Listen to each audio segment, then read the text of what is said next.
Biografia de Lampião. Lampião, 1897 a 1938, foi o mais famoso cangaceiro brasileiro, chamado de Rei do Cangaço. Andava em bando cometendo crimes motivados por vingança, revolta e disputa de terra, espalhando medo por onde passava. Virgulino Ferreira da Silva, conhecido como Lampião, nasceu em Vila Bela, atual cidade de Serra Talhada, no sertão de Pernambuco, no dia 7 de julho de 1897, em uma família de lavradores e criadores. Era o terceiro filho de uma família de 7 irmãos, sabia ler e escrever. Ajudava na pequena fazenda do pai cuidando dos animais. O cangaço. O cangaço, um tipo de luta armada frequente no Nordeste, atraiu Lampião em 1915, depois que sua família foi acusada de ter roubado alguns animais da fazenda de seus vizinhos, a família Saturnino, ligada à oligarquia dominante. Depois de certo tempo, os irmãos Ferreira mataram alguns gados do vizinho e foram perseguidos pela polícia. Na fuga, sua mãe não resistiu e seu pai acabou sendo morto pela polícia. Decidido a se vingar, Lampião encarregou um dos irmãos de cuidar dos irmãos menores e com os 2 mais velhos passou a percorrer os estados nordestinos, fazendo justiça com as próprias mãos. O primeiro ataque foi em 1922, em Alagoas, na casa da baronesa da cidade de Água Branca, quando levou todo o dinheiro que encontrou. O bando de Lampião. Com um bando formado, os justiceiros invadiam as fazendas. Por causa da organização e da disciplina que impunha a seus cabras, raramente Lampião sofria alguma derrota. 5 estados faziam parte de suas andanças. Por onde passava, torturava e matava, deixando um rastro de destruição e crueldade, porém era visto como um instrumento de justiça social. No dia 1 de agosto de 1923, o bando sofreu sua primeira emboscada no município de Nazaré do Pico, em Pernambuco. O combate se deu na praça, com a ajuda dos civis nazarenos. Era o início da Força de Nazaré, a mais importante perseguidora de Lampião.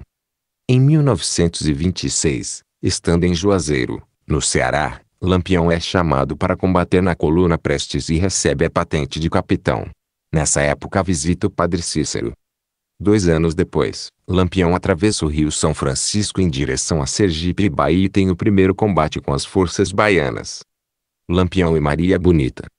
Em 1929, em suas andanças pela região chegou ao povoado de Malhado da Caiçara quando conheceu Maria Gomes de Oliveira, que tinha 19 anos e morava com os pais, depois que se separou do marido.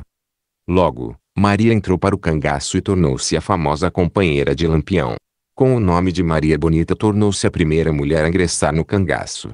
Em 1932 nasceu Maria Expedita de Oliveira Ferreira Nunes, a filha do casal. Lampião criou roupas para si para o bando, caprichava nos detalhes, usava medalhas, muitos anéis, correntes de ouro, chapéu de couro, alforjes bordados e punhais de prata. Sua primeira fotografia é datada de 1926.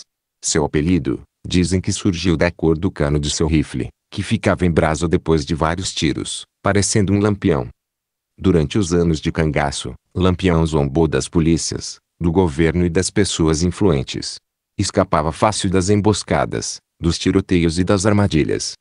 Conseguia despistar os policiais, que ele chamava de macacos, usando várias estratégias. Uma delas era mandar o bando calçar as alpercatas ao contrário para deixar o rastro em direção oposta. Morte. Na madrugada de 28 de julho de 1938, na Grota de Angico, no povoado de Poço Redondo, em Sergipe, Lampião e seu bando foram surpreendidos com rajadas de metralhadoras. Minutos depois, Lampião, Maria Bonita e mais 9 cangaceiros estavam mortos.